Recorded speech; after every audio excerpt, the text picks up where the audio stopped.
Ngomong-ngomong soal bisnis, di sini sebenarnya saya kurang pede membawakan materi ini karena masih belum banyak pengalaman tentang bisnis.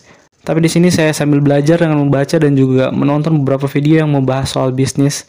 Kemudian saya rangkum agar bisa saya sampaikan ke kalian.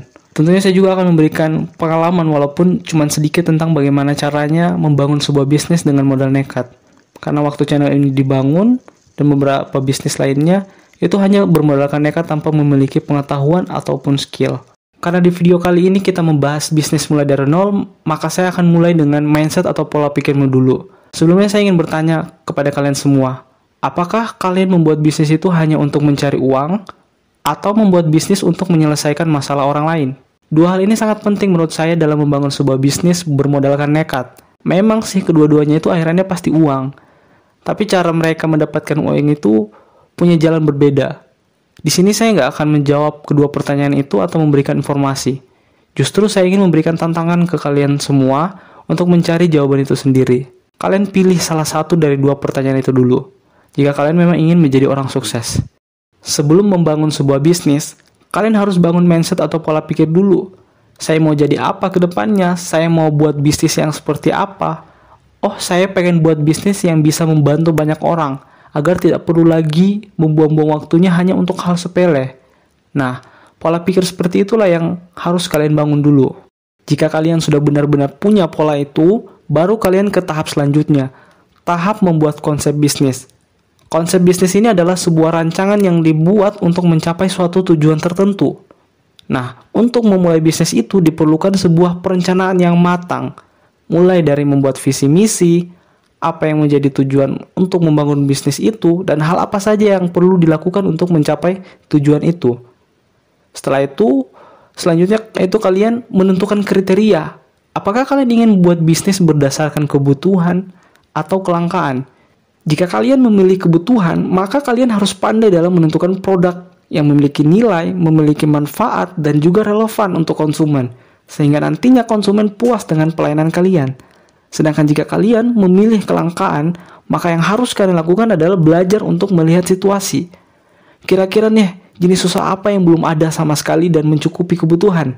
Itulah yang harus kalian buat, karena memiliki peluang yang lebih besar dalam dunia bisnis. Kemudian, membuat logo, di mana semua visi misi terkandung di dalamnya, agar mudah dimengerti saat pertama kali dilihat. Hal ini mungkin sederhana teman-teman, tapi memiliki manfaat dan keuntungan yang sangat besar. Dengan membuat sebuah logo, kalian lebih mudah untuk dikenali.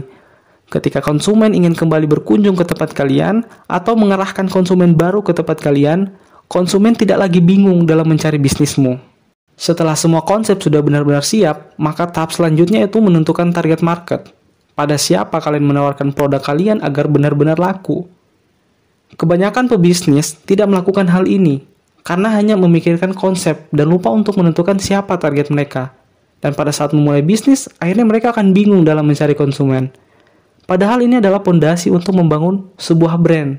Ketika kalian sudah memiliki konsep bisnis dengan perencanaan yang sangat matang, maka mulailah dengan menentukan target. Siapa yang akan menjadi targetmu? Apakah cowok atau cewek? Umur berapa yang kalian inginkan? Apakah anak muda atau orang dewasa? Apakah ekonomi kelas menengah ke atas atau kelas menengah ke bawah? Alamatnya di mana? Tentunya dengan begini kalian akan lebih mudah dalam mengembangkan bisnismu. Nah, untuk menentukan semua itu akan lebih mudah ketika kalian sudah memiliki konsep yang jelas. Setelah membuat konsep sudah selesai, menentukan target konsumen juga sudah selesai, maka tahap terakhir yang kalian lakukan adalah membuat kelebihan atau keunikan dari bisnismu. Entah itu dari produk yang mungkin kualitasnya lebih unggul dari kompetitor lainnya, harga yang terjangkau tapi kualitasnya bagus, atau dari sistem pelayanannya yang kalian buat menarik, sopan, ramah saat melayani konsumen, cepat dalam melayani konsumen, kemasannya ditata dengan rapi, dan ada hadiah kecil yang diberikan kepada konsumen, sehingga mereka senang dengan itu semua. Nah, pertanyaannya adalah, apakah itu perlu? Tentu teman-teman, hal itu sangat perlu untuk menunjang bisnismu. Selain untuk menarik konsumen, cara itu juga bisa membuat konsumen bisa menjadi langganan tetapmu.